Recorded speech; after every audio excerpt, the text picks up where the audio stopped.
இங்க ஆர்ச்சி கிட்ட தேஜ சண்டை போட்டு போக அங்க நீரஜ் கிட்டயுமே காவியாவும் சண்டை போட்டு போயிடுறா. இந்த நேரம் இவங்க ரெண்டு பேருமே தனியா உட்காந்துருந்து நம்ம ரெண்டு பேருமே ரிலேஷன்ஷிப்பையும் ஸ்டடிஸையும் கரெக்டா பார்த்து பேலன்ஸ் பண்ணி ஆகணும், இல்லனா ரெண்டு பேருக்குள்ளேயும் இப்படிதான் நடக்கும் அப்படின்ற மாதிரி சொல்ல இப்ப ஆர்ச்சியுமே அவங்க கிட்ட எதுக்காக நான் உங்க ரெண்டு பேருக்குள்ள என்னதான் ஆச்சு லாஸ்ட் 7 இயர்ஸ்ல அப்படின்ற மாதிரி சொல்லி கேட்க இப்ப அவனுமே நடந்த விஷயத்தையுமே சொல்றான். 7 வருஷத்துக்கு முன்னாடி சிஏ ஃபவுண்டேஷன் எக்ஸாம் எழுத போகும்போது என்னோட கால்குலேஷன் கீழே உடஞ்சிருச்சு. அதை நான் சரி பண்றதுக்கு பார்த்தா நான் முடியல.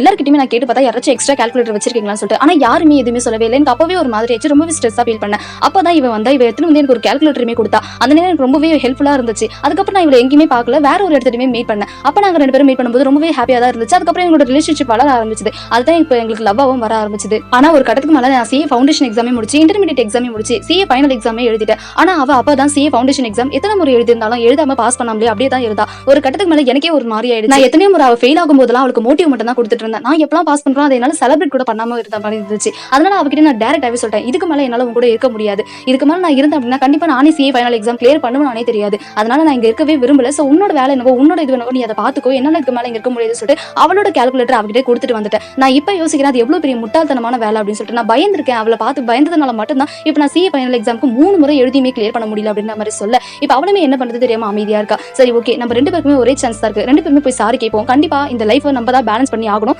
சிஏவையும் படிக்கணும், அதே சமயம் இந்த லைஃபையும் பேலன்ஸ் பண்ணி தான் ஆகணும் அப்படின்ற மாதிரி சொல்ல இப்ப ஆர்ச்சியுமே நெக்ஸ்ட் டே போயிட்டு தேஜஸ் கிட்டயுமே சாரி கேட்கிறா. இப்ப அவளுமே சாரி கேட்டுட்டு அங்க இருந்து அவனை கூட்டிட்டு போயிட்டு அவனோட கொலீக்ஸ் கிட்டயுமே இவனோட பாய் ஃப்ரெண்ட் இவன் பிகாம் தான் படிக்கிறான் அப்படின்ற மாதிரி சொல்ல இப்ப அவனுக்குமே ரொம்பவே சந்தோஷமா இருக்குது. அதே சமயம் இங்க நீரஜ்மி காவியா கிட்ட என்ன தயவு செஞ்சு மன்னிச்சிரு, நான் 7 வருஷத்துக்கு முன்னாடி பண்ண தப்பு மிகப்பெரிய தப்பு தான், அதை நான் இல்லைன்னு சொல்லவே மாட்டேன். ஆனா எனக்காக ஒரே ஒரு சான்ஸ் கொடுத்து பாரு, கண்டிப்பா நம்ம ரெண்டு பேரோட ரிலேஷன்ஷிப் இதுக்கப்புறம் சூப்பரா தான் இருக்கும், எனக்கு நம்பிக்கை இருக்குது, எனக்கு ஒரே ஒரு சான்ஸ் மட்டும் கொடு அப்படின்ற மாதிரி காவியா கிட்ட கேட்டாலும் நான் எப்படி ஒண்ணு நம்புறது, 7 வருஷத்துக்கு முன்னாடி என்ன ஈஸியா விட்டுட்டு போயிட்டா, அதே மாதிரி இப்பவும் விட்டுட்டு போக மாட்டேன் அப்படின்றதுக்கு என்ன நிச்சயம் இருக்குது. இப்போ உன்னோட பாதை வேற, சிஏ ஃபைனல் வரைக்கும் வந்துட்டு என்னோட பாதை சிஎஸ்ல இருக்குது. அப்படி இருக்கும்போது எப்படி அதுக்கு முன்னாடி ரெண்டு பேரும் ஒன்னா படிச்சிருந்தோம், அப்பவே நம்ம ரெண்டு பேரும் சேரலாம், அப்ப இப்பயா சேர போறோம் அப்படின்ற மாதிரி சொல்ல தயவு செஞ்சு எனக்காக ஒரே ஒரு வாய்ப்பு கொடு அப்படின்னு சொல்லும்போது இவ ரொம்பவே சைலண்டா இருக்கு. நீரஜ்க்கும் என்ன பேசுதுன்னு தெரியாம அங்க இருந்து விலகி போக இப்ப அவளுமே சரி ஓகே உனக்காக ஒரே ஒரு வாய்ப்பு தரேன், ஆனா ரெண்டாவது வாட்டி என்னோட மனசை மட்டும் தயவு செஞ்சு புண்படுத்தாத அப்படின்னு சொல்லும்போது இதுக்கப்புறம் கண்டிப்பா அப்படி நடக்காதுன்னு சொல்லிட்டு இப்ப ரெண்டு பேருமே ஒன்னாவும் சேர்றாங்க.